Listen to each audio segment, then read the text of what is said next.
Buenas tardes, hermanos. Abran su Biblia, por favor, en Apocalipsis capítulo 3, versículo 15. Continuamos con la serie El verdadero evangelio.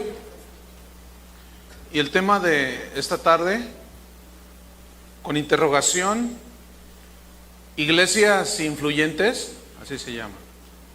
Apocalipsis 3, 15 y 16. Voy a leer. Dice Jesús: yo conozco tus obras, que ni eres frío ni caliente. Ojalá fueses frío o caliente. Pero por cuanto eres tibio, y no frío ni caliente, te vomitaré de mi boca. Esos versículos son fuertes. La meta de una iglesia al gusto del cliente, como vimos hace 8 días, para ellos el crecimiento de este tipo de iglesias es a como dé lugar. No importan los medios. Si funciona, pues vamos a hacerlo. Más bien deberíamos de preguntarnos todos: ¿es bíblico el método? ¿Qué dice la Biblia al respecto? ¿Tiene sustento bíblico? ¿La Biblia justifica los medios para llegar a un fin? La respuesta es no. Muchos pastores de hoy, gente que se dice ministro del evangelio, parecen hoy más ejecutivos o directores, empresarios, tienen más cinta de políticos, de coordinadores de eventos, que de heraldos del evangelio, porque su cerebro inteligente les dice: mira, si funciona en el mundo, va a funcionar dentro de la iglesia. Pero hermanos, la iglesia no es un club, la iglesia no es un foro político. Yo sé de iglesias que hicieron campaña política y el pastor por delante. Ahí hay doble violación, una a la Constitución mexicana y otra a la palabra de Dios, porque el púlpito no es un foro político para promocionar a ningún político.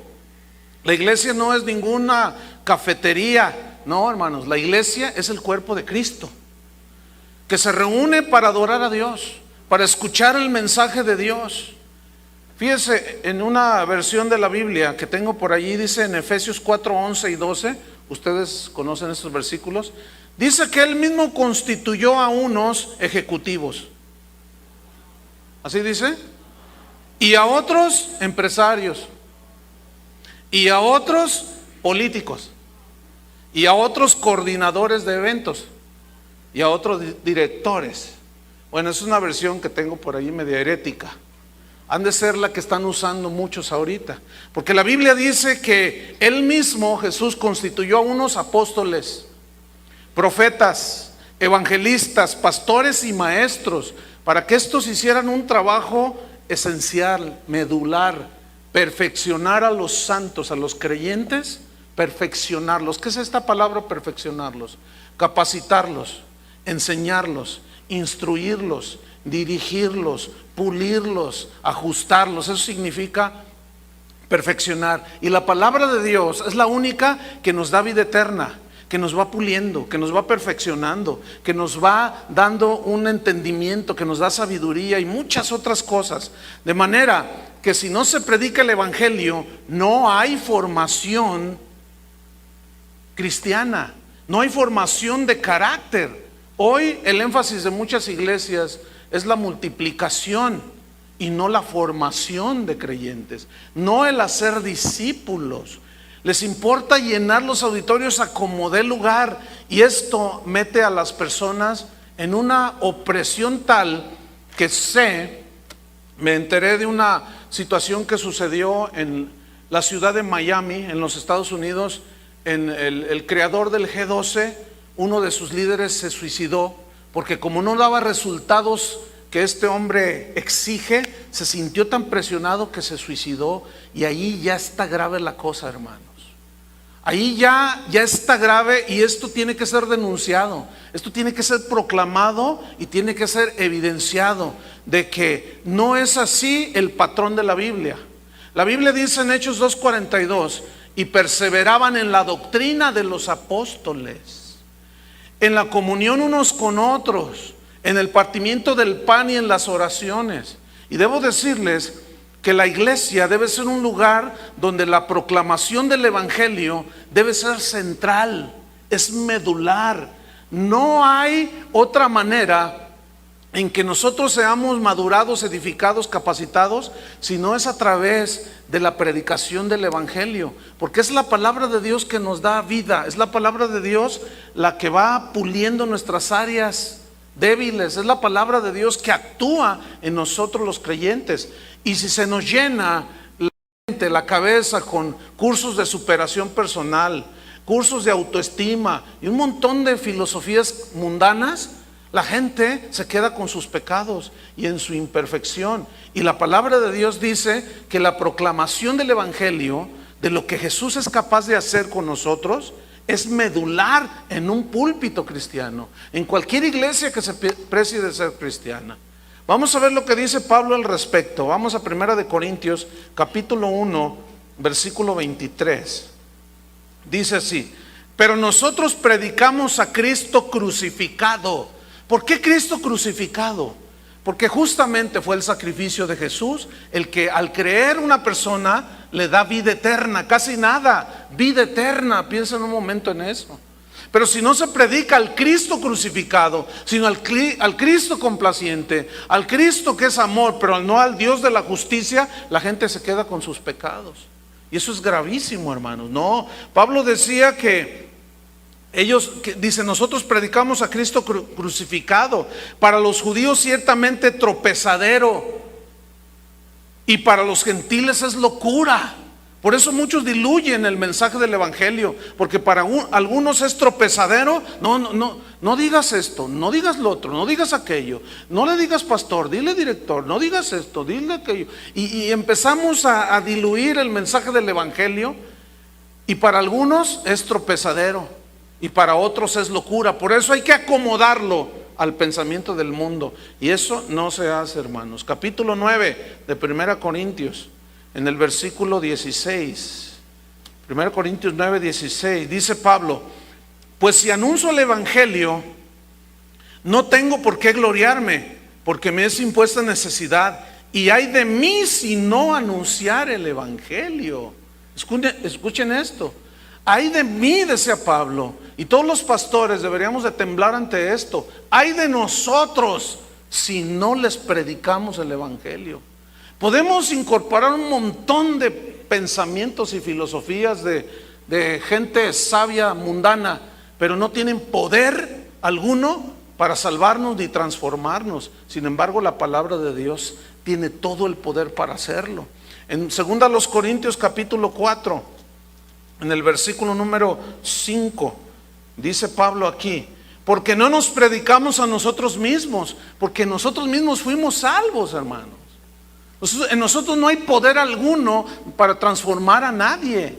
Dice, no nos predicamos a nosotros mismos, sino a Jesucristo como Señor, como aquel ante quienes los que decimos que somos sus hijos debemos de rendirnos al señorío de Jesús. Es decir, que Él es el que marca las pautas, Él es el que da las instrucciones, Él es la cabeza de la iglesia, Él es el fundador de la iglesia, es el que sustenta la iglesia. Por lo tanto, nos debemos a Jesús. Como hace rato cantábamos: estoy hambriento de ti, sin ti estaría perdido. Y es la verdad, hermanos. ¿Por qué traicionar el mensaje del Evangelio con filosofías de hombres sabiondos del mundo? ¿Por qué? No tiene sentido, hermanos. 2 Timoteo capítulo 4, Pablo le dice a Timoteo, 2 Timoteo 4 versículo 1, le dice: te encarezco delante de Dios y del Señor Jesucristo, te pongo cara a cara con Dios, como testigo que juzgará a los vivos y a los muertos en su manifestación y en su reino, que prediques la palabra. ¿Cuál palabra? La palabra de Dios. Que instes a tiempo y fuera de tiempo, es decir, no dejes de insistir a tiempo y fuera de tiempo. ¿Con qué? Con la palabra, porque la palabra de Dios es como dijo Pedro a la pregunta de Jesús: ¿ustedes también se quieren ir? ¿A quién iremos? Si solamente tú tienes palabras de vida eterna. Que prediques la palabra a tiempo, fuera de tiempo. Redargúyeles, dice. O sea, confróntalos con su realidad, repréndelos, exhorta con toda paciencia y doctrina, porque vendrá tiempo, y esos tiempos son ahora, Cuando no sufrirán la sana doctrina, significa no soportarán escuchar la sana doctrina, la que nos lleva a Dios, la que nos liga con Dios. No les gustará la sana doctrina, sino que teniendo comezón de oír, se amontonarán maestros conforme a sus propias concupiscencias y apartarán de la verdad del oído y se volverán a las fábulas. Y hoy esos predicadores los encontramos por todos lados, hermanos. Dice que tendrán comezón de oír la gente. Esto significa, es una expresión que significa cuando tú tienes comezón en la espalda o en algún lado que te rascas, sientes bien a gusto, ¿verdad? Cuando no te puedes rascar la espalda, le dices a tu esposa, ay, ráscame, ráscame. Y te rasca y ay, ay, qué rico, qué rico. Significa que la gente quiere escuchar mensajes que sienten rico, que les gustan esos mensajes. Haciendo vana la cruz de Cristo, sin compromiso, sin santidad, un evangelio abaratado, un evangelio mezclado, un evangelio corrompido, un evangelio light. Y la iglesia, hermanos, es la proclamadora, es la columna y baluarte de la verdad. No podemos traicionar el evangelio de Jesucristo, hermanos, no. La iglesia de Cristo no está en competencia con el mundo. Por muchos años yo escuché una frase que me molestaba mucho, porque se empezaron a hacer eventos masivos, se contrataban los mejores auditorios del país, se ponían un montón de luces, unas camaritas de humo, un buen equipo de sonido, y empezaba ahí la música, la alabanza, y nos quedábamos apantallados y decíamos, ya no tenemos que ir al mundo, porque ahora nosotros está la excelencia de lo que hacemos, que ya no le pedimos nada al mundo. Pero yo siempre me peleé con ese asunto, y yo les decía, no digas eso. ¿Por qué? Mira, la realidad, y sigue siendo esa realidad, estoy hablando de hace 20 años, pero sigue siendo la misma realidad. Los mejores músicos del mundo siguen siendo mundanos. Los mejores espectáculos están en el mundo. Cuando nosotros decimos algo como eso, nos vemos ridículos. Cuando esa gente que conoce de escenografías, de cosas artísticas, ve lo que hacemos los cristianos y luego nos jactamos y no le pedimos nada al mundo, nosotros lo hacemos con excelencia, ellos nos miran así, se ríen, se burlan y dicen, híjole, qué gente tan más rara, si esto que están haciendo es de ratones. Pero saben una cosa, hermano, nosotros no estamos para competir contra el mundo. Cristo jamás dijo, ustedes van a competir contra el mundo, nunca dijo eso. Él dijo, ustedes van a ser la luz del mundo.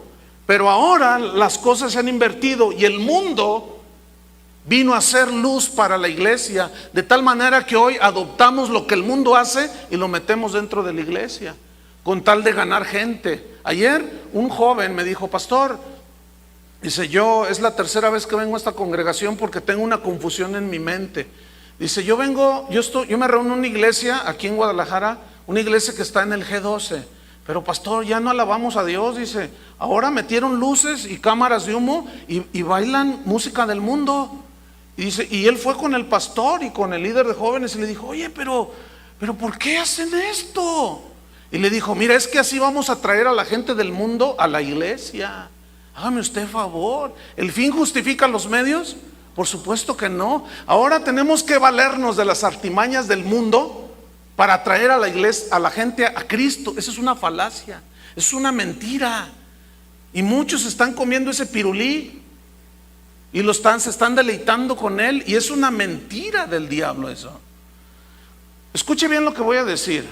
Cuando músicos famosos supuestamente se convierten, cuando artistas famosos, personajes famosos, supuestamente se convierten y toman el lugar de la predicación y del predicador en un púlpito, en ese momento el evangelio se está diluyendo. ¿Por qué? Porque ¿qué puede decirnos un famoso que tiene 2 meses de convertido? ¿Qué nos puede decir? ¿Qué puede enseñar? Nada absolutamente. Pero el asunto es este: los pastores, ¿por qué cuando un famoso se convierte en alguna de las iglesias, por qué a la semana, 15 días ya lo tienen predicando en el púlpito? ¿Por qué le sueltan el púlpito? ¿Saben por qué? Porque ellos piensan que teniendo un personaje famoso, eso va a atraer gente a la iglesia. Pregunto, esta pregunta ya lo hice en todas las reuniones que hemos tenido, la de ayer, las de hoy y esta reunión de esta hora. ¿Cuántos de ustedes se convirtieron por el testimonio de Yuri? Levante la mano. ¿Hay alguno que se haya convertido? ¿Quieren voltear a ver? No hay una sola mano levantada. Sin embargo, fíjense, con esto ya son más de 5,000 personas a las que yo les pregunté: ¿alguno de ustedes se convirtió con el testimonio de Yuri? Ninguno levantó la mano. Todo eso fue tiempo perdido. Ahora supuestamente se convirtió un muchacho llamado Ernesto D'Alessio. El muchachito apenas tiene 3 meses de convertido y ya lo tienen dando consejos bíblicos, hermanos, por el amor de Dios. Ya lo tienen testificando y dando predicaciones según él. Eso no se hace. El muchacho está más confundido que los del Atlas que ganaron ayer 4-0. Y ya se pone a dar el muchachito convertido, no como sea, vamos a suponer que se convirtió de veras, ya lo ponen en un púlpito a dar consejos de la Biblia, hermanos, cuando el muchacho viene de toda la basura ya del mundo. Eso no se, la Biblia es clara, dice: no un neófito, no uno nuevo, no sea que envaneciendo se caiga en la condenación del diablo. ¿Qué va a enseñar un muchachito? O cualquier un hombre. Mire, si se convirtiera Vicente Fernández aquí, yo lo sentaba 15 años y todavía me iba a esperar a ver si era la voluntad de Dios que él hablara desde acá. Pero los pastores asumen que por ser un futbolista famoso, que por ser un político famoso, por ser un personaje famoso, automáticamente es digno de pararlo en un púlpito, y el evangelio se diluye, se corrompe. Pero ¿sabe qué está detrás de eso?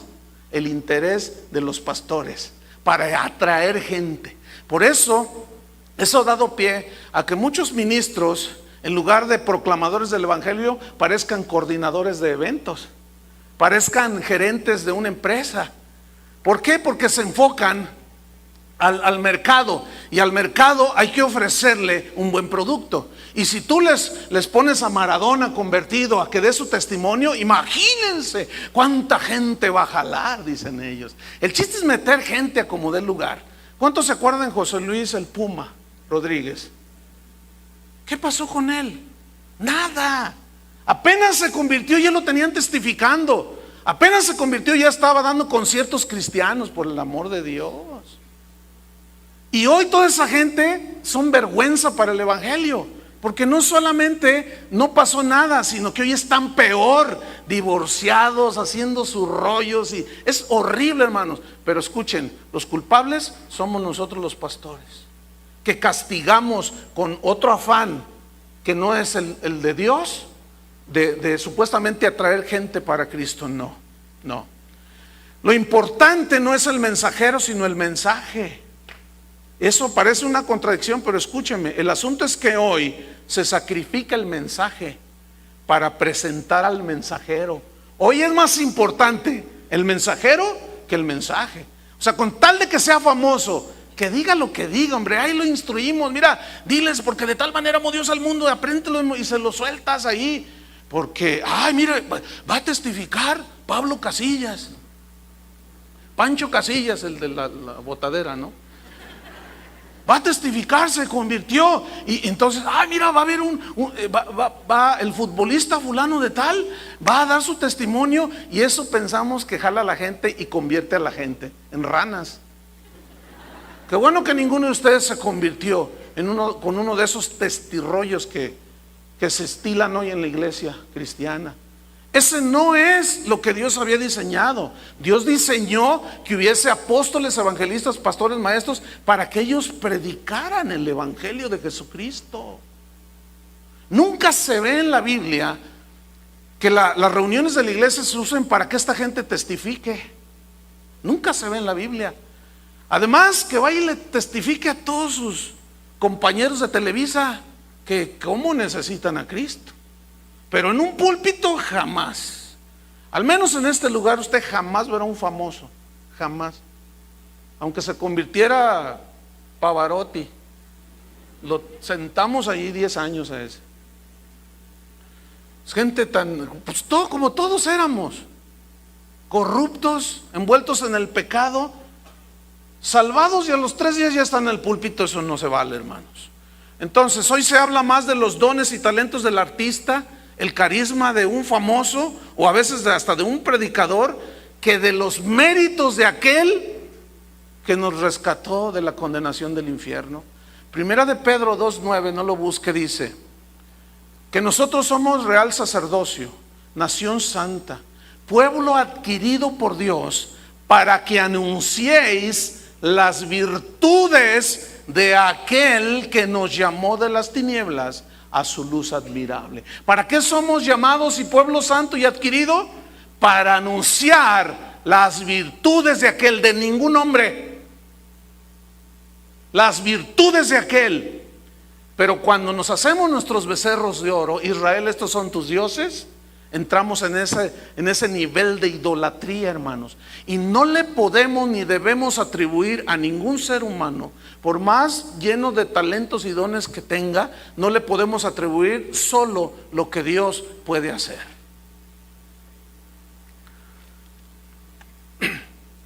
¿Qué más, hermanos? Miren, nosotros, la iglesia de hoy, la iglesia de Cristo, no necesita métodos astutos, no necesita testimonios de famosos para la proclamación del evangelio. No, hermanos, lo que necesitamos es predicar a Cristo, no sacar por delante como un gancho, como carnada a la gente. No, hermanos, no. Lo que debemos hacer es la proclamación del evangelio. Y el evangelio, el personaje central es Jesucristo, nadie más. Primera de Corintios capítulo 1, en el versículo número 11. Primera de Corintios 1:11. Dice Pablo aquí a los corintios: porque he sido informado acerca de vosotros, hermanos míos, por los de Cloé, que hay entre vosotros contiendas. Quiero decir que cada uno de vosotros dice cosas como esta: yo soy de Pablo. Otro dice, y yo soy de Apolos. Y otro dice, y yo de Cefas. Y yo de Cristo, dice otro. O sea, para mí Pablo es el mero mero. No. Mira, Apolos es poderoso en las escrituras y la predicación. Y otro dice, no, yo soy fan de San Pedro, porque ese con la sombra cura. Y ahí estaban peleándose los corintios, ¿verdad? Con sus preferidos. Y fíjate lo que dice en el versículo 13. ¿Acaso está dividido Cristo? La respuesta es no. ¿Fue crucificado Pablo por vosotros? La respuesta es obvia, no. Entonces, ¿qué están molestando, corintios? Hablan como si ustedes fueran míos, como si yo hubiera hecho algo por ustedes. Yo no hice nada por ustedes, simplemente sembré la semilla. Eso fue todo. No me atribuyan a mí nada. Eso no es el evangelio, hermanos. Dice, o fuisteis bautizados en el nombre de Pablo. No, Dios nos libre. Dice Pablo, pues no, ¿qué les pasa? Versículo 17. Pues no me envió Cristo a bautizar, sino a predicar el evangelio, no con sabiduría de palabras, para que no se haga vana la cruz de Cristo. Fíjate, el mensaje aquí, la frase sabiduría de palabras significa argumentos carnales, argumentos del hombre caído, argumentos del hombre que por más sabio que sean, no tienen el poder para cambiar una persona, hacerla nacer de nuevo o transformar su carácter y su vida.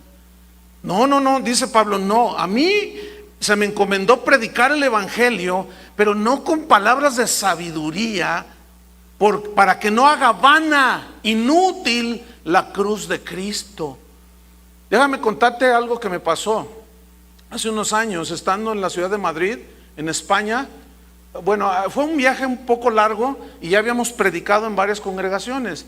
Y la última semana que estuvimos fue en la ciudad de Madrid, y allí fui invitado a predicar en una iglesia donde un misionero que nos acompañó en este viaje me dijo, Pastor Chuy, me dice, ¿te invitaron a tal iglesia a predicar el domingo? Le decía, sí, allí voy a compartir. Dice, ¿sabes qué, Chuy? Tienes que prepararte, muchísimo, porque esa congregación tiene una particularidad. Ellos son gente muy educada y muy intelectuales son ellos.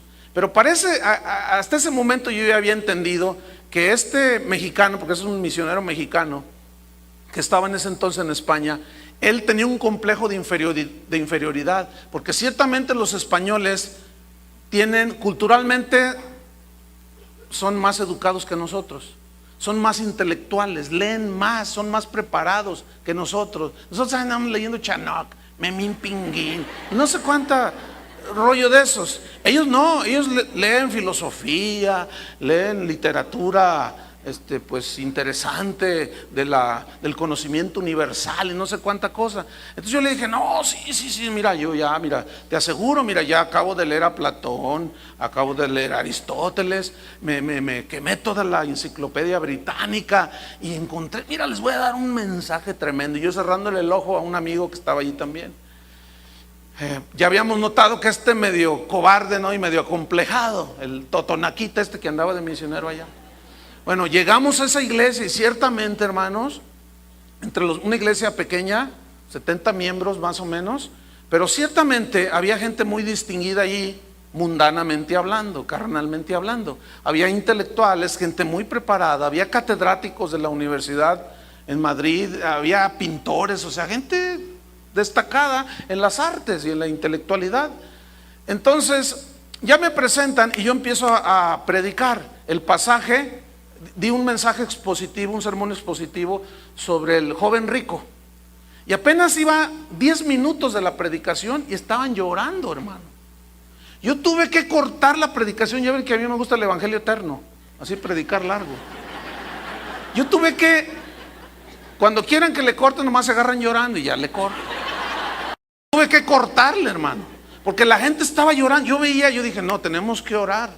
Finalmente hago un llamado y todos se pusieron de pie, todos pasaron al frente y empecé a orar por ellos.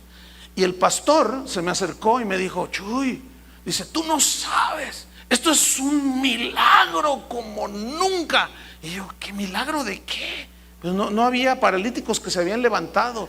Dice, mira, Chuy, es que tú no entiendes, hacer que se ponga un español de pie reconociendo que es pecador, olvídate, dice, tiene que ser un milagro. Y hoy ha sucedido este milagro, dice. Pues yo estaba contento y el pastor contento, pues todos felices, ¿no? Cuando los despide, se me acerca una señora bien copetona, ciertamente muy distinguida la señora, y se acerca todavía secándose sus lágrimas y me da la mano y así muy delicadamente me dice, pastor, muchas gracias por el mensaje. Dice, Dios tocó mi vida, eso era lo que necesitábamos. Y luego voltea con el pastor enfrente de mí y le dice, pastor, estamos cansados de mensajes intelectuales, predíquenos la Biblia. Y al rato en eso llegó otro hombre y le dice lo mismo, pastor, mira, lo que necesitamos es la palabra de Dios. Y luego yo después le dije, oye, ¿qué les predicas? Se quiere poner a su nivel. Palabras vanas de humana sabiduría que hacen vana la cruz de Cristo, hermanos. Y el que no se conforme con las sanas palabras de nuestro Señor Jesucristo, nada sabe, está enorgullecido y enloqueció. Eso dice Pablo. Capítulo 3 de 1 Corintios. Fíjate, dice en el versículo 5, 1 Corintios 3:5, ¿qué pues es Pablo? ¿Y qué es Apolos? Solo somos servidores. Mira, fíjate bien lo que te voy a decir. Ese joven que está allí parado en la puerta, ese es mi guardaespaldas. Al que quiera algo contra mí, ahí no, miren, escúchenme bien lo que voy a decir. Lo que él está haciendo allí es lo mismo que yo estoy haciendo acá, solo sirviendo. No hay ninguna diferencia. La única diferencia es que a mí me tocó predicarles el evangelio, pero lo que él hace, sirviéndoles a ustedes, los que limpian aquí, los que hacen, los que solo somos servidores, hermanos. No merecemos más reconocimiento que ese. Es más, cuando Jesús dijo, cuando ustedes hagan lo que tenían que hacer, No se enorgullezcan, no se paren el cuello. Digan, siervos inútiles somos porque hicimos lo que teníamos que hacer. Esa era nuestra responsabilidad. Si nosotros proclamamos el evangelio lo más puro posible, eso es lo que teníamos que hacer. No merecemos reconocimiento alguno de nadie. Y eso es lo que está diciendo aquí Pablo. Nosotros solo somos servidores, dice el versículo 5, por medio de los cuales habéis creído. Porque el compañero aquí, el hermano que está ahí en la puerta, está él poniendo su parte para que ustedes escuchen la palabra de Dios. Y todos los que servimos, dice, solamente somos servidores por medio de los cuales habéis creído.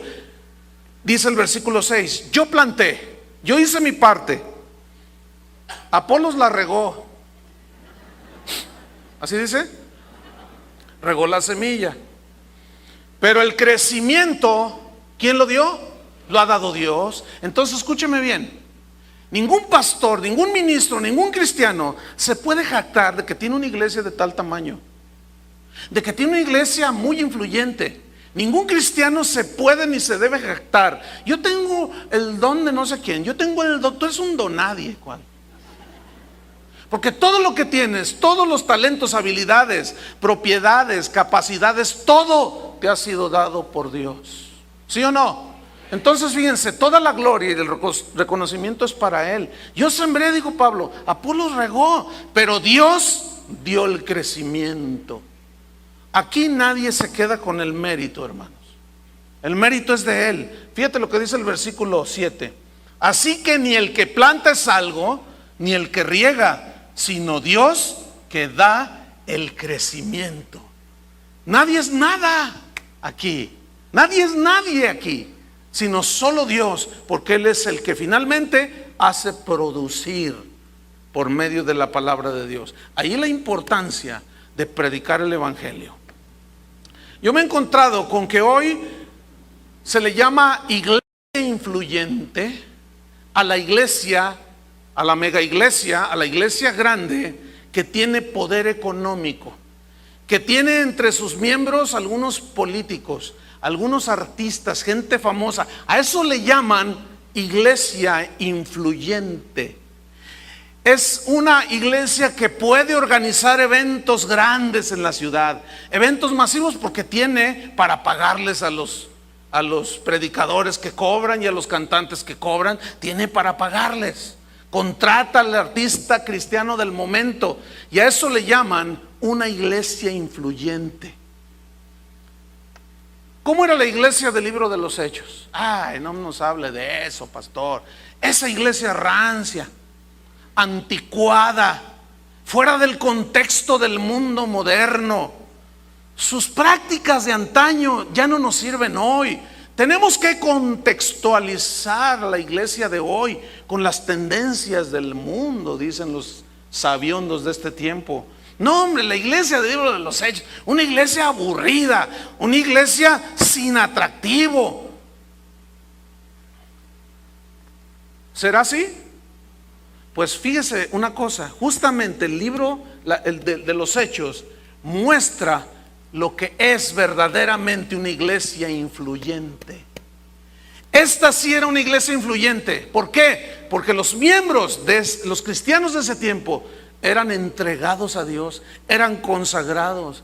Había tal comportamiento, tal santidad en los miembros de esa iglesia.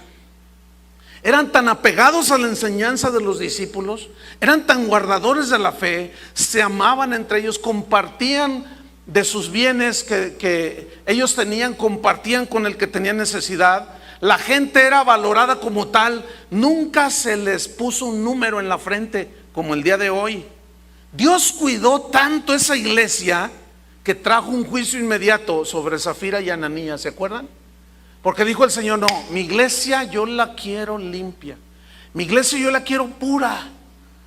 Si no sucede esto en la actualidad, pregunto, ¿no será porque no es su iglesia?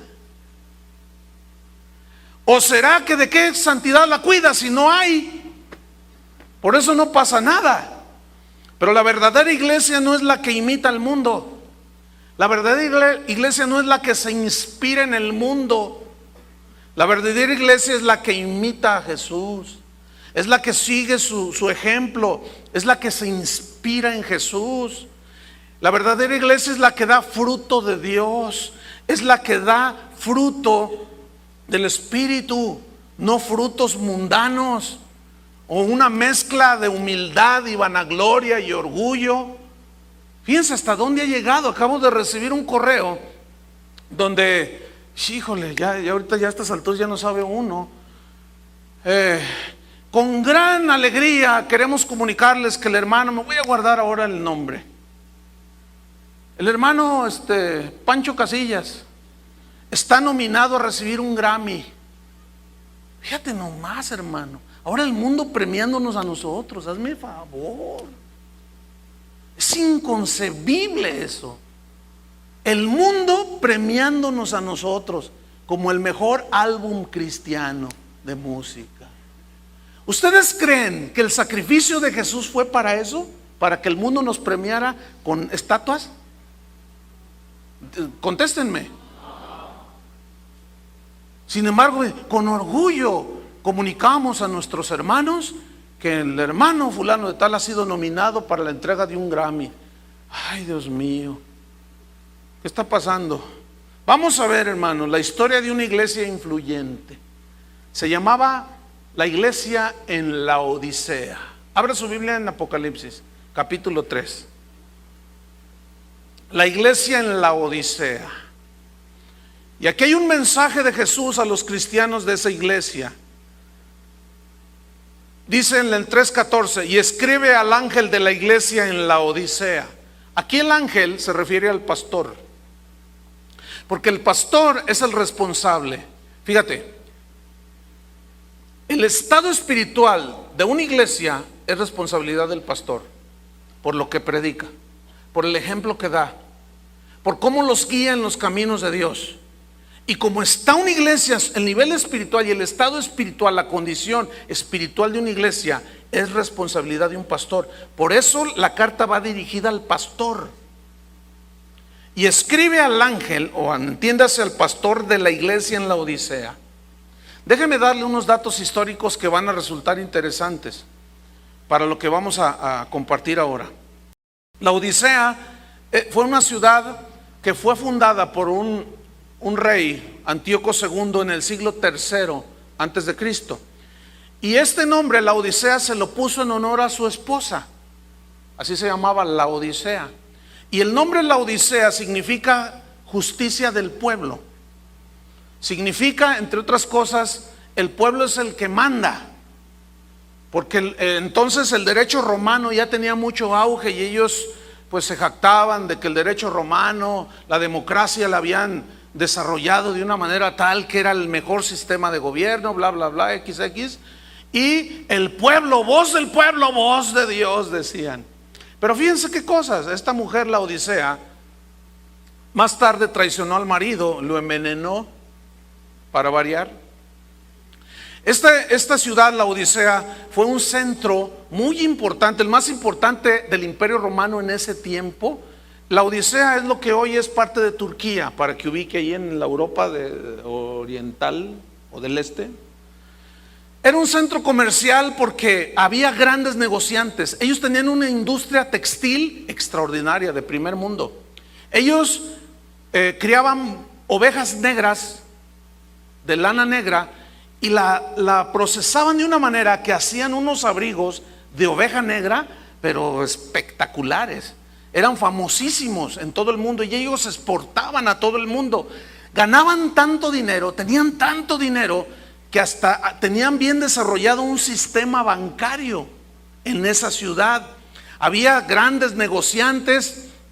Tenía, entre otras cosas, la mejor escuela de medicina del mundo entonces conocida, la universidad en la Odisea, porque allí los médicos, los oculistas, inventaron lo que se conoce como el colirio, que en ese tiempo era una maravilla, era como una cura para el cáncer.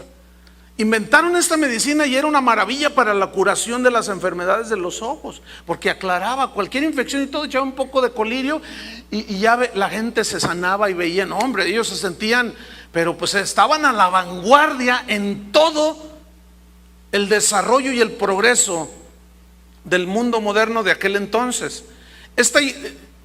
Un día llegó un tiempo en que un hombre llamado Epafras, cristiano, Pablo lo conocía, fue comisionado y llegó a la Odisea y comenzó a predicar y la gente se empezó a convertir y ahí fundó una iglesia este cristiano llamado Epafras. Otra de las características de esta ciudad era que tenían unos baños públicos.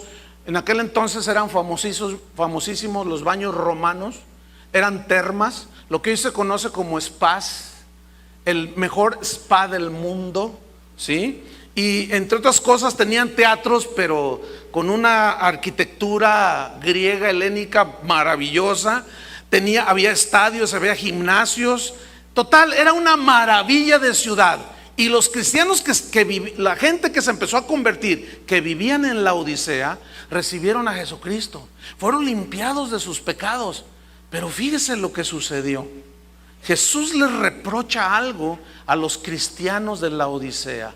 Versículo 14 les dice: escribe al ángel de la iglesia en la Odisea, he aquí el amén, el testigo fiel y verdadero, el principio de la creación de Dios, dice esto. Y utiliza Jesús mismo 3 títulos. Dice el amén, que significa que en Cristo se cumplen todas las promesas de Dios. Cristo es el sí y amén en las promesas de Dios.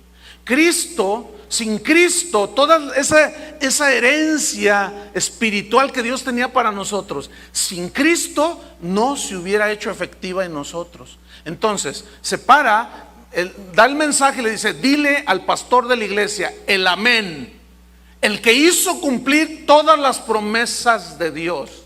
Casi nadie, ¿no? El dueño de la iglesia. Y luego le dice el testigo fiel y verdadero. ¿Por qué? ¿Qué significa esto? Que nunca traicionó el mensaje del evangelio. Fue un testigo fiel del mensaje de Dios. Nunca lo diluyó, nunca lo mezcló. Fue tal y como el Padre dijo: el que crea se salvará y el que no crea se condenará. Nunca lo diluyó, nunca lo disfrazó, nunca le puso pensamientos aristotélicos o platónicos. Nunca. Era el mensaje de Dios, la palabra que había salido del corazón de Dios. Por eso Jesús mismo dice: el testigo fiel y verdadero. Y el tercero dice: el principio de la creación de Dios. Significa el que tiene la preeminencia sobre la iglesia. En otras palabras, el fundador de la iglesia. ¿Quién es cabeza de la iglesia? Cristo. El fundador de la iglesia, el Señor de la iglesia. Jesús dijo que las puertas del infierno no prevalecerían contra la iglesia. Él dijo: yo edificaré mi iglesia. ¿Se acuerdan de eso, Mateo 16? Yo edificaré mi iglesia, dijo Jesús. Y aquí yo me encontré durante esta semana algo que Dios me mostró. Me dijo: mira, Chuy, muchos pastores, muchos de ustedes están en competencia conmigo, porque Él es el que va a edificar la iglesia. ¿En base a qué? A la proclamación del evangelio que nosotros hagamos. Porque cuando un predicador habla la palabra de Dios, el Espíritu Santo toma esas palabras y les da vida y las planta en el corazón de los creyentes. Y esa palabra trae fruto a su tiempo. Pero si no se predica la palabra de Dios, no hay vida, no hay transformación. Entonces el Señor me mostraba y decía: mira, muchos de mis pastores están en competencia conmigo. Quieren edificar la iglesia con pensamientos, sistemas y métodos del mundo. Y yo la quiero edificar con mi palabra. Santifícalos en tu verdad, tu palabra es la verdad. Y ustedes quieren hacerlo con métodos del mundo, con sistemas adoptados de mercadotecnia mundana, y ustedes quieren edificar y hacer crecer la iglesia. El Señor añadía cada día a los que habían de ser salvos. ¿Quién los añade? ¿Mi predicación elocuente? No, el Padre. ¿En base a qué? A la predicación del evangelio. ¿Cómo invocarán El que invocar el nombre del Señor será salvo, decía Pablo a los romanos en el capítulo 10. Pero ¿cómo invocarán a aquel del cual no han oído? ¿Y cómo oirán sin haber quien les, ¿qué? Predique. Otra vez, la centralidad del mensaje: predicar el evangelio, no entretener a la gente, no a divertirse. No es un club aquí, no es un centro social, no, para nada. Entonces Jesús comienza así en el versículo 14. En el 15, versículo 15 dice: yo conozco tus obras. En otras palabras, yo conozco tu motivación. Yo conozco por qué haces lo que haces. No hay nada que podamos esconderle al Señor, absolutamente. En la segunda parte del versículo 15 dice: yo conozco tus obras. Mira, yo conozco que no eres ni frío ni caliente. Ojalá, dice, fueses frío o caliente. Miren, esas frases que usó Jesús a los cristianos en la Odisea van a cobrar sentido cuando yo les comparta un dato histórico muy interesante. Recuerden que ellos tenían balnearios, termas, spas, que hoy les llamamos así, y ellos se jactaban de todo ese progreso que tenían, y eran muy populares esas termas. Entonces la gente iba y se bañaba y se relajaba y les daban masaje y todo el asunto. Bueno, resulta que esa agua de termal la traían por medio de acueductos que los romanos habían construido, que son unas obras de arte, tema aparte. A mí me ha tocado verlos así personalmente. Tú dices: wow, que realmente la arquitectura y la ingeniería que desarrollaron era digna tú dices: wow, de veras, gente inteligente. Bueno, en traer el agua de termal que se distribuía en los diferentes balnearios de la ciudad de la Odisea, en ocasiones también ellos tenían otros acueductos de agua fría, que era agua para beber y hacer otros enseres, ¿verdad?, del hogar, etcétera. Pero a veces el agua se mezclaba. El agua fría se mezclaba con el agua termal, que es caliente. Y cuando llegaba a las tinas de baño romano, llegaba tibia el agua. Entonces cuando la gente llegaba y se metía, se molestaban y decían: está tibia el agua. El agua para bañarnos debe ser caliente. ¿Por qué se entibió el agua? Porque había una mezcla de frío con caliente y se entibiaba. Y esa agua no servía ni para bañarse ni para tomar, porque el agua fresca para beber y quitar la sed es lo mejor, ¿no es cierto? Entonces, cuando Jesús les dice: no eres ni frío ni caliente, sino por cuanto eres tibio, te vomitaré de mi boca. Ellos estaban entendiendo perfectamente a qué se refería Jesús, porque ellos hacían lo mismo. No, agua tibia para beber, no, a mí dame agua fresca. Agua tibia para bañarme, no, a mí dame agua caliente. Y ellos menospreciaban, decían: yo no, esa agua no quiero nada. Ahora fíjate bien, les dice Jesús: pero por cuanto eres tibio y no frío ni caliente, te vomitaré de mi boca. No sirves ni para una cosa ni para otra. En otras palabras, hermanos, mira, la mezcla de lo mundano con lo espiritual, de lo carnal con lo espiritual, hermano, el Señor no lo traga. No, el Señor no consiente con una persona que dice que es cristiana y tiene un pie en el mundo y otro en Cristo. Ese es un tibio.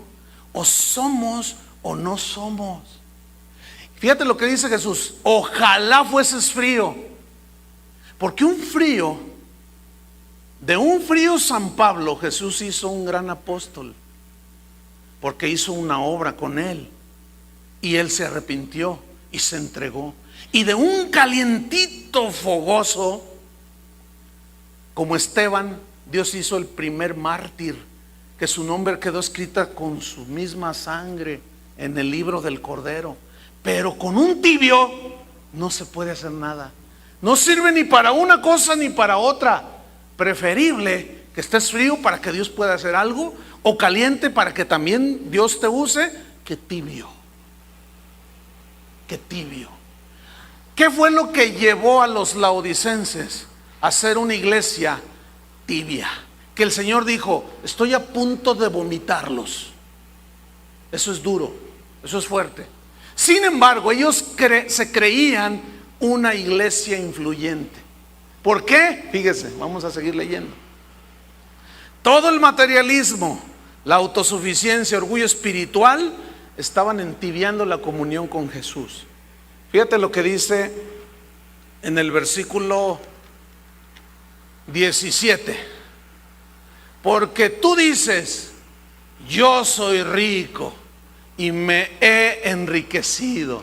Fíjate, ellos tenían la palabra de fe. Ellos tenían la confesión positiva.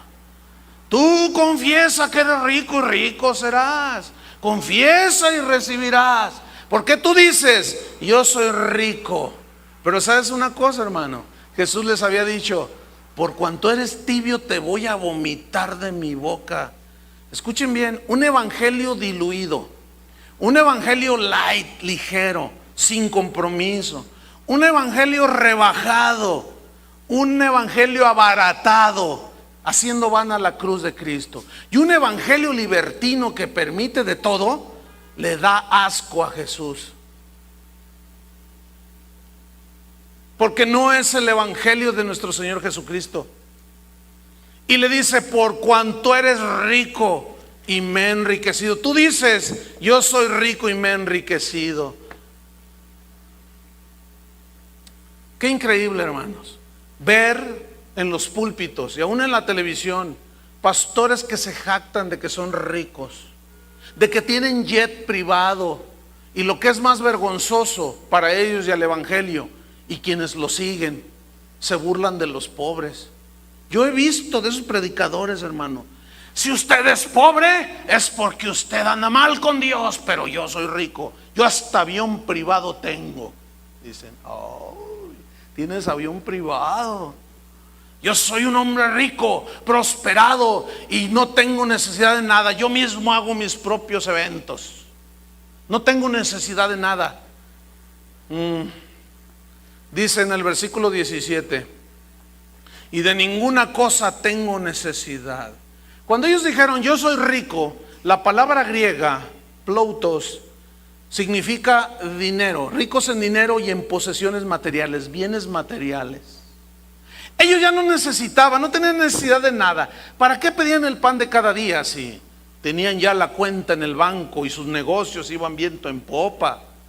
Hoy, hermanos, hay pastores, por eso yo dije, parecen más empresarios que proclamadores del evangelio, que aseguran y aseveran y se han metido en el rollo de que la iglesia debe de hacer negocios. Háganme favor. Y todavía lo que es peor, gente que dice: no, si nosotros tenemos a gente rica en la congregación, vamos a hacer una iglesia influyente. No hace mucho, en mayo, un pastor me dijo: fíjate, Chuy, que vamos a levantar una nueva iglesia, pero Dios nos ha dado una visión, dice. ¿Y cuál es esa visión?, le pregunto. Y me responde: la visión es que nos vamos a enfocar a los profesionistas, a los empresarios, a los hombres importantes de la ciudad donde vivo.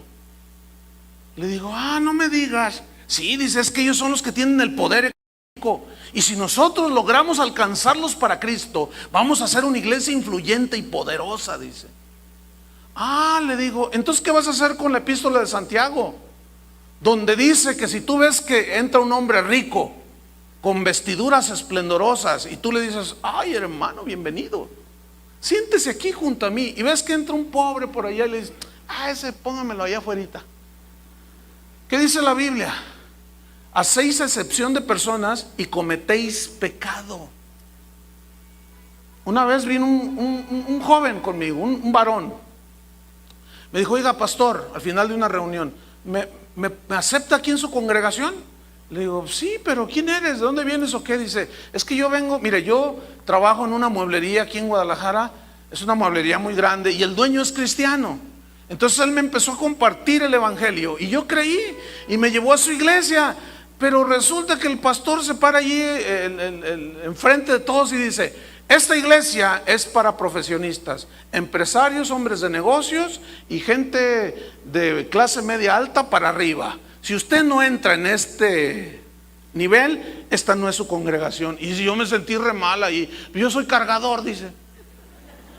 Entonces al final me mandó llamar y me dijo: ¿sabes una cosa? Tú no puedes estar aquí. Pero es que el patrón me compartió. No, mira, yo no puedo, no puedes estar aquí, porque nuestra visión no es gente como tú. Dice: pero te voy a dar una dirección, ahí te van a aceptar. Y le dio la dirección de casa de oración.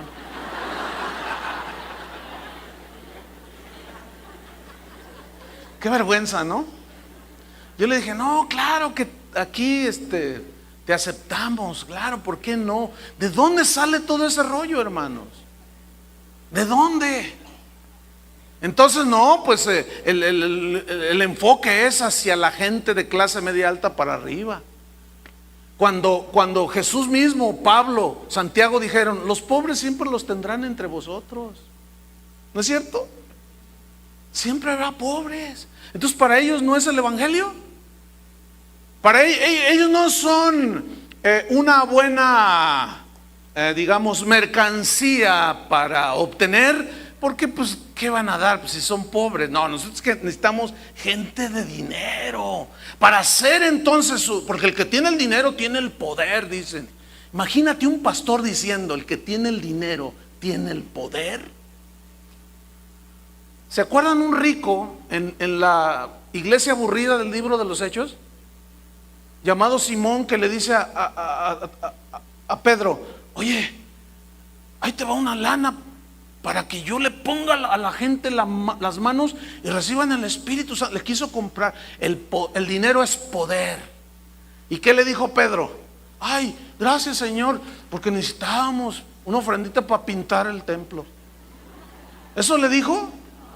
Le dijo: tu dinero perezca contigo. ¿Qué has creído?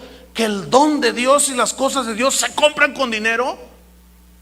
Esos eran los cristianos de aquel. Y los de hoy, no, hay que ir tras la lana, porque el dinero tiene poder. ¿Saben cómo Dios le llama a ese? El Dios de las riquezas. Y es el que todo el mundo adora, pues ya se ha colado, hermanos, a la iglesia. Y los laodicenses comenzaron a adorar a ese Dios, el Dios del materialismo. Comenzaron a adorar el Dios del dinero, de las posesiones, y se jactaban: yo soy rico, no tengo necesidad de nada. Estos cristianos creían que eran bendecidos por Dios, que sus negocios iban prosperando porque ellos estaban bien con Dios. Ellos asumieron que por el hecho de haber prosperado, Dios los aprobaba. Pero vamos a ver que no fue el caso. Versículo 17. Porque tú dices: yo soy rico, ninguna cosa tengo necesidad. Jesús les muestra su verdadera condición, fíjate. Y les dice: y no sabes, dice, que tú eres. Les dice 5 cosas. Tú eres un desventurado, miserable, pobre, ciego y desnudo. Vámonos.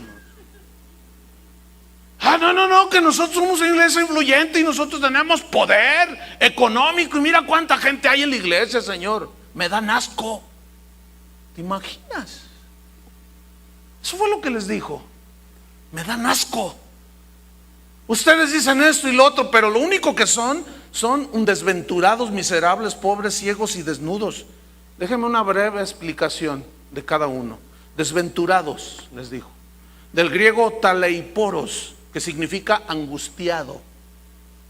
Angustiados por querer prosperar, afanados, angustiados. Y una vez que logran la riqueza, están angustiados porque no tienen paz. Es lo que son, unos desventurados, angustiados, no tienen paz. Miserable, del griego eleinos, que significa dignos de dar lástima. Imagínate el Señor. Ellos vienen acá: no, nosotros somos una iglesia bien poderosa y bendecida. Acabamos de tener un concierto con el mejor cantante cristiano. Le pagamos $25,000 que nos cobró. Hubo tanta bendición, hubo un avivamiento tremendo. Me dan asco, me dan lástima. ¿Te imaginas que el Señor te dice: me das lástima? Eres un miserable, le dice. Eres un pobre, del griego tokos, que que significa mendigar. Habla de una pobreza espiritual, no una riqueza espiritual. Ellos eran ricos y prósperos materialmente hablando, y le atribuían que eso había sido producto de su devoción a Dios, y estaban engañados. Porque así como los que adoraron el becerro de oro le atribuyeron al caballo, al becerro ese, le atribuyeron que él los había sacado de Egipto. Así ellos muchas veces, escúchenme bien, hay cristianos que le atribuyen a Dios su prosperidad a Dios, y Dios no fue el que los prosperó, fue su propia ambición. Porque escúchenme bien, hermanos, ¿cómo hizo su fortuna Bill Gates? ¿Cómo hace su fortuna Carlos Slim? ¿Dios los bendijo? No me diga. Es la capacidad que tenemos de ir detrás de algo y poder lograrlo. Así es que eres un desventurado, miserable, pobre, que andas mendigando allí del mundo. ¿Qué no te basta mi palabra? Al diablo con tu palabra y las instituciones. Necesitamos otras cosas aquí. Y ahí andas mendigando. Es un pobre espiritual, desventurado, miserable, pobre, ciego. Del griego tuflos, habla de una ceguera espiritual. Acuérdense que ellos habían inventado en su universidad el colirio. Y cuando les dice ciegos, porque después les dice, échate poquito colirio para que veas. O sea, Jesús hace un juego de palabras allí con sentido espiritual. Ciegos y desnudos. ¿Se acuerdan de esos abrigos negros de piel de oveja extraordinarios que costaban mucho dinero? Ustedes están desnudos. ¿Creen que porque traen esas vestiduras están bien vestidos? No, ustedes están carentes de verdadera vestidura espiritual. Aquí viene una pregunta: ¿cuáles son nuestras riquezas? ¿Dónde están nuestros tesoros? Jesús dijo, donde está tu tesoro, ahí está tu corazón. Si tu corazón está en las cosas de aquí de la tierra, ahí está tu tesoro. Si tu corazón está en Cristo y en las cosas que no se ven, ahí está tu tesoro, en lo que verdaderamente vale la pena. Deberíamos de hacernos una pregunta: ¿me siento autosuficiente? ¿No necesito a Dios? Fíjense lo que voy a decir. Un pastor que adoptó el G12, cuando estaba instruyendo a su congregación, y esto me lo dijo uno de los líderes de ese pastor, o sea, no estoy inventando, me dijo, bien triste, ¿qué crees que acaba de decir mi pastor, Chuy? ¿Qué dijo? Como estamos entrando en la onda esa del G12, nos dijo, escuchen bien, si nosotros hacemos al pie de la letra todas las instrucciones del sistema G12, va a llegar un momento que ni al Espíritu Santo vamos a necesitar.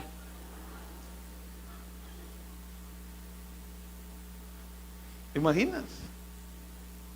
¿A cuántos se les enchinó la piel así como que, ay, cómo? Eso dijo, hermano. ¿Y sabes por qué lo dijo? Porque él fue a la Ciudad de México a oír un congreso sobre ese tema, y el que estaba exponiendo lo dijo. Miren, hermanos, ustedes lo hacen tal y como nosotros lo hemos diseñado, ni al Espíritu Santo vamos a necesitar, lo vamos a dejar descansar allá, porque esta es la visión de Dios. Ni al Espíritu Santo van a... No tengo necesidad de nada. Mira, ya crecimos sin tu ayuda, Dios. Fíjate nomás, hermano. Ay, ser ciego es una desgracia, ¿no creen? Yo conozco un amigo que me comentaba cómo fue que quedó ciego. Él es ministro del Evangelio. Dice que cuando era un niño jugando béisbol, la pelota le pegó aquí en la cabeza, en la sien, y su ceguera fue instantánea. Se dañaron sus córneas, sus retinas, todo se quedó ciego. Dice que a los 20 años conoció a Jesucristo, y él se sentía, pues imagínate, dice él, ¿cómo me sentía yo sin poder ver?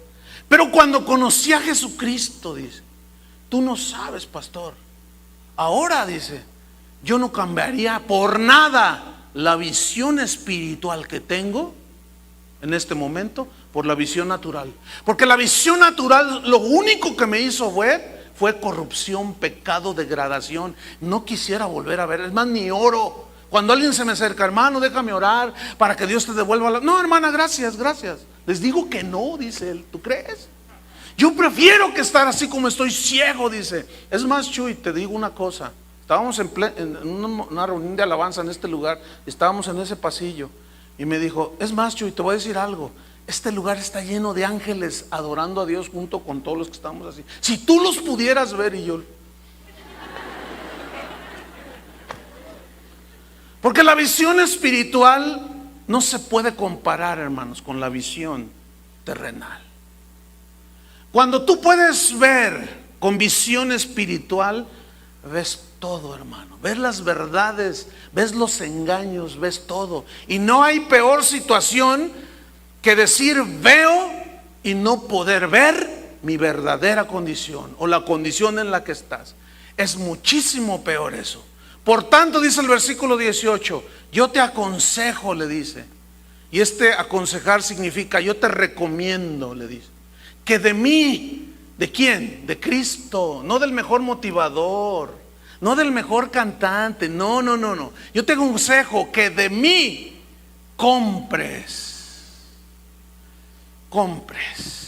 oro refinado en fuego. Pero ¿cómo comprar? Pues no, que no se vende, pues, Señor. Isaías 55, 1 y 2 dice, venid y comprad sin dinero. Venid y comprad sin dinero vino y leche. Vino se refiere al gozo, la leche, el alimento. Vengan y compren sin dinero. Pero hoy la iglesia de la Odisea se ha hecho tan rica cobrando la entrada a la predicación de la palabra. Esos son adulteraciones del evangelio, hermanos. Te aconsejo que de mí compres oro refinado en fuego. ¿Qué significa esto? Habla de la pureza del oro. Habla de la pureza de corazón que un cristiano debe tener. Habla de la santidad. Habla de verdadera riqueza espiritual. Fíjate en el capítulo 2, versículo 9, qué contraste de iglesia. Esta es la iglesia de Esmirna, 2:9. Dice, yo conozco tus obras y tu tribulación, sufres por causa de Cristo. Y tu pobreza, eran pobres materiales. Pero fíjate lo que viene a continuación, así entre paréntesis. Pero tú eres rico. ¿Ven? ¿Qué es más importante para Dios? ¿La riqueza espiritual o la riqueza material? La riqueza espiritual.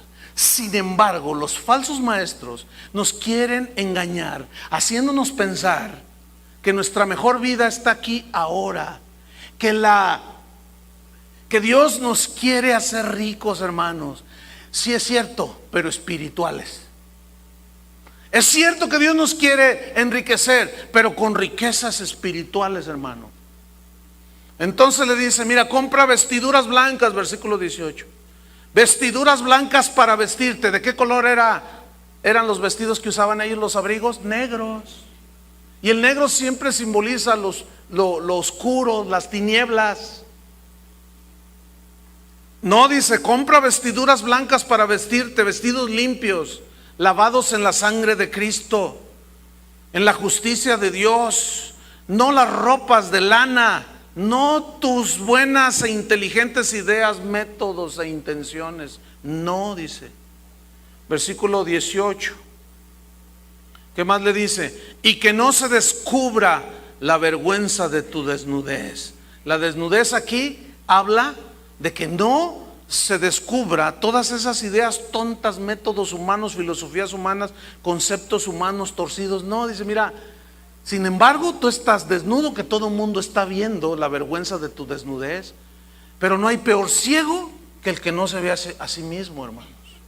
Y yo creo que tenemos que ser muy analíticos en este sentido, que cada uno de nosotros tiene que observarse. Porque una cosa es lo que tú eres y otra cosa es lo que tú dices que eres. A ver si me expliqué. Porque tú puedes decir, no, es que yo esto y esto y esto. Bueno, una cosa es lo que tú dices que eres y otra cosa es lo que en realidad eres. Aquí en este momento tú eres alguien que se comporta bien bonito, se ven bien santos desde aquí. Pero hay algunos que al salir son peor que demonios. Entonces no eres. Tú dices que eres, pero no eres. Y aquí, en el cristianismo, lo importante es ser.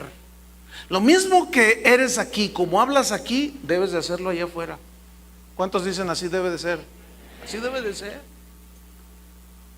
Como yo vengo y pongo una imagen enfrente de ustedes, así debo ser yo afuera. Si no, no soy. Tengo una máscara, tienes una máscara. Porque tú dices que eres rico, que eres, y no sabes que eres un desventurado, miserable, pobre, ciego y desnudo. Esa era la iglesia influyente, hermanos, de ese tiempo. Vámonos sobre el final. Versículo 19. No, al final del 18 hay una frase que me faltó. No se descubra la vergüenza de tu desnudez y unge tus ojos con colirio para que veas. No, hasta de una manera irónica el Señor les dice, y ponte un poquito de colirio, Tú que te sientes tan, ustedes laodicenses, que se sienten tan orgullosos de ser de esa ciudad tan cosmopolita, pues ponte un poquito de colirio para que veas, le dice.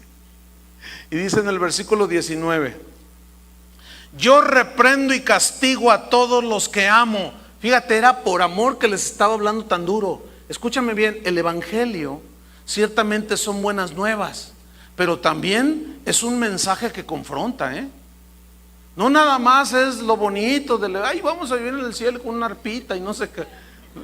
No, también dice que el que no tome su cruz cada día y sigue en pos de él no es digno de él.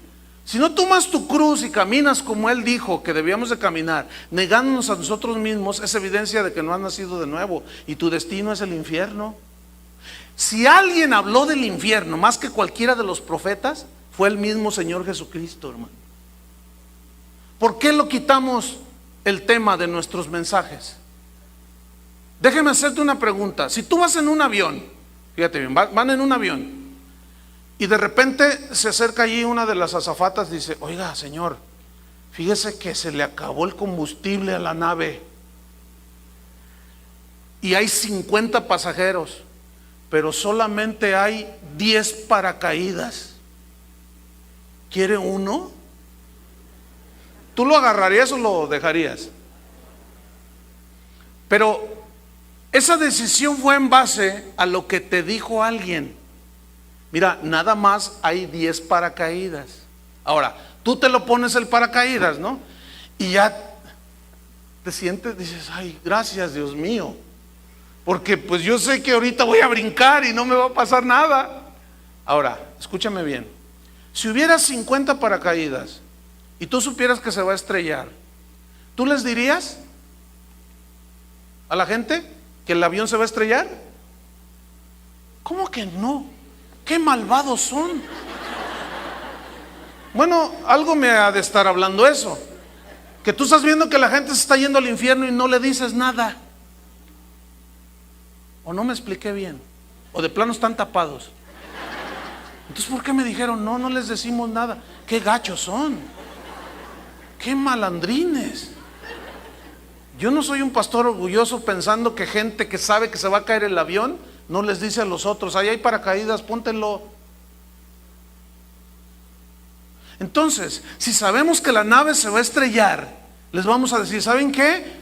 Miren, la noticia no es muy agradable, pero se va a caer el avión, somos 50, hay 50 para... Todos tranquilos, si alcanzamos, a ver, órale, ponte el tuyo, te lanzas y le jalas y te vas a salvar. ¿Lo harías, verdad que sí? Por supuesto que sí. ¿Por qué nosotros quitamos del mensaje el infierno? ¿Por qué quitamos del mensaje la cruz de Cristo? ¿Por qué quitamos el mensaje el compromiso? ¿Por qué quitamos del mensaje la santidad? Lo único que están haciendo muchos predicadores es mandar a la gente al infierno. Pero aquel día, hermanos, los vamos a ver nosotros maldiciendo a sus pastores, diciéndoles: por su culpa estoy aquí, por su culpa estoy aquí. ¿Por qué nunca me dijo la verdad y solamente me rascó el oído con sus mensajes motivacionales? Yo no quisiera estar en los botines de esos ejecutivos pastorales. Yo tengo que cumplir mi compromiso con Dios de predicar el evangelio. A algunos no les gusta, se van y se salen, pero al menos ya se fueron, largaron sabiendo que si no se acomodan con Dios se van a ir al infierno. No pueden decir que no se los dijimos. Amén. Termino aquí el versículo 20. En el 19: yo reprendo y castigo a todos los que amo. Sé pues celoso con celo de Dios y arrepiéntete. ¿De qué se tenían que arrepentir los laodicenses, hermano? Fíjate el versículo 20. He aquí, yo estoy a la puerta y llamo. Si alguno oye mi voz y abre la puerta, entraré a él y cenaré con él y él conmigo. Desgraciadamente, hermano, muchos predicadores que no estudiamos la Biblia, que no estudian la Biblia, porque yo sí la estudio. No me creo el super sabiondo, pero yo soy consciente de que el mensaje tiene que ir en el contexto correcto. Pero escuchen, ese versículo se usa siempre para evangelizar a la gente. Y oigo a los predicadores y a los evangelistas: él acepta a Cristo, dicen. Aquí yo estoy a la puerta y llamo. Si alguno oye mi voz, entraré a él y cenaré con él y él conmigo. Escuchen bien, ese mensaje no se lo estaba diciendo a los no creyentes, ¿sí o no? Se los estaba diciendo ¿a quiénes? A sus hijos. ¿Qué había sucedido con los cristianos de la Odisea? Habían echado a Cristo afuera. Estaba afuera, ellos con su avivamiento, con su becerro de oro, a todo lo que daba, y Cristo afuera. Y dice: ¿saben qué? Han mezclado todo, estoy a punto de vomitarlos, pero les voy a dar una oportunidad. Sean celosos, pero celosos de Dios y su palabra, y arrepiéntanse, porque estoy tocando a sus corazones. Estoy tocando a sus entendimientos. Si alguno abre la puerta, entraré a él y cenaré con él y conmigo. Es decir, volveremos a tener comunión. ¿Sabes qué es lo que hace huir la tibieza? Cuando te arrepientes y te reconcilias con él y él vuelve a una comunión contigo. Porque el pecado carnal y todo, el hacer a un lado el mensaje de Dios, hermanos, pervierte el evangelio y el Señor se hace a un lado. Pero ahí está la exhortación de él: sé pues celoso y arrepiéntete. Finalmente, el único remedio contra la tibieza es volver a la comunión con Dios. No podemos ni debemos castigar el mensaje, hermanos. Miren, podemos hacer reuniones donde nos la pasemos en compañerismo cristiano, contentos, podemos cenar, pero jamás castigar el mensaje del evangelio. Jamás diluirlo. ¿Qué vamos a hacer de la iglesia?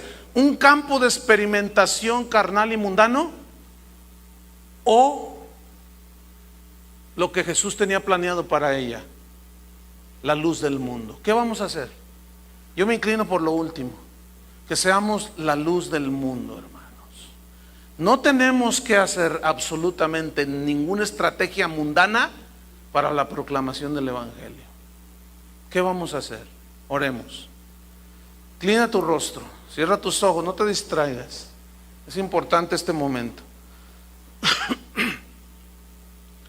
Jesús le dijo: al que venciere le daré que se siente conmigo en mi trono, así como yo he vencido y me he sentado con mi Padre en su trono.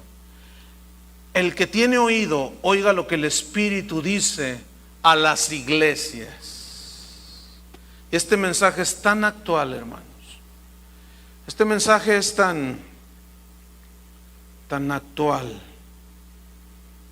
de cómo puede haber una mezcla de agua fría con agua caliente y se entibia el agua. Y el Señor no quiere tibieza, el Señor quiere consagración total. Señor, ciertamente esta no es la iglesia de la Odisea en su contexto histórico, pero han pasado 2000 años y estamos aquí. Y los embates del mundo, ese diablo que anda como león rugiente buscando a quien devorar, que ha devorado muchos sectores de la iglesia, pastores, ministros del Evangelio, que han traicionado el mensaje, lo han rebajado, lo han abaratado, lo han mezclado.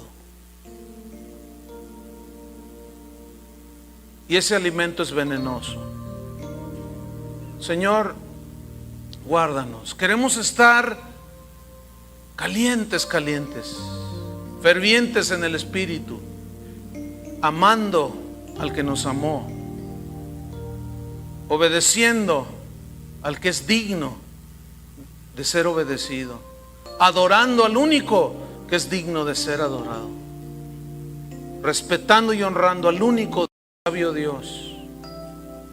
Los demás solo somos servidores, no somos algo, no somos nada, porque Cristo es el que da el crecimiento, porque Dios es el que produce el querer como el hacer, porque Dios es el que tuvo la iniciativa de salvación, porque Dios es la fuente, hermanos, y Jesús es el amén, el testigo fiel y el Señor de la iglesia. Y ante Él, al menos en este lugar, hermanos, siempre nuestras reuniones girarán alrededor de Él, no de los becerros de oro, sino de Jesús.